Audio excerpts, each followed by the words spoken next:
2 రోజులు అవుతుందా రేపు అవుతుందా సమస్య కాదు. అది మనం ఏదైతే లక్ష్యంతో ముందుకు వచ్చినామో ఆ లక్ష్యం నెరవేరేవరకైతే మన ఉద్యమం కంటిన్యూ ఉంటుంది.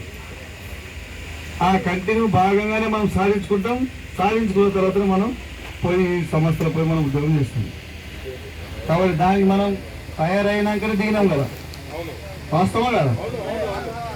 మన బతుకులు బాగుపడాలా, మన డిమాండ్ సాధించే వరకు మనం సమ్మెలు ఉంటామని అనుకొని అన్ని ఆలోచన చేసిన తర్వాతనే మనం ఈరోజు పొద్దున మనం సమ్మెలో దిగినాం.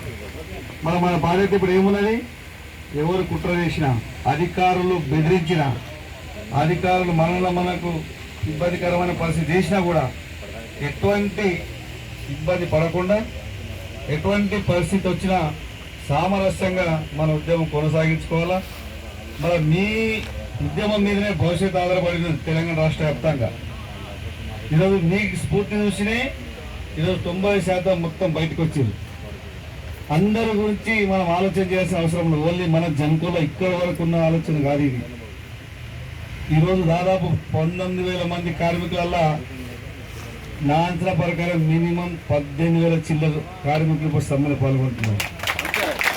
ఆశ్రమాసి సమ్మె కాదు ఇది. సరే, బయట ఎవరికి ప్రచారం జరుగుతలేదు, సరైన రిపోర్టులు పంపారు కాబట్టి రిపోర్ట్ సరిగా ఉండదు.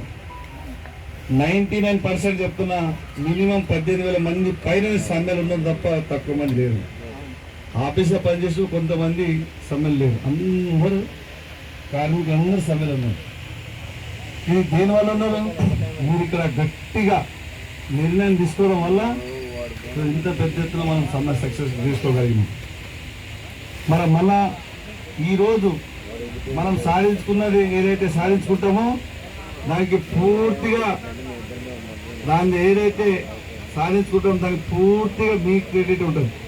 ఎందుకంటే ఇప్పుడు ఉద్యమం జనకుల మీద ఆధారపడింది కాబట్టి ఎప్పుడు విద్యుత్ సోదరులు సమ్మె లేకుండా ఈరోజు విద్యుత్ సోదరులు 130 మంది ఇప్పుడు విద్యుత్ సోదరులు కూర్చున్నాం. ఎస్పీసీ కార్పొరేట్ ఆఫీస్లో 200 మందికి 200 మంది కింద ఈరోజు టెంట్ వేసుకొని 6 గంటల వరకు మహిళలతో సహా కార్పొరేట్ ఆఫీస్ కూడా కూర్చున్నారు. కాబట్టి ఈసారి ఉన్న ఉద్యమం మీకు మీరు చూడండి, ఎవరికైనా మీరు అనుకోండి, ఇటువంటి ఉద్యమం ఎన్నడూ కాలేదు.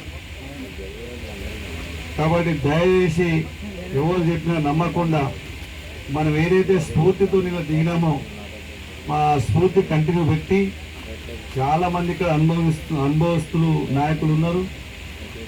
మీకు అంతా నాయకత్వం వహించింది మేము చిన్న ఆశామసి నాయకులు గారు.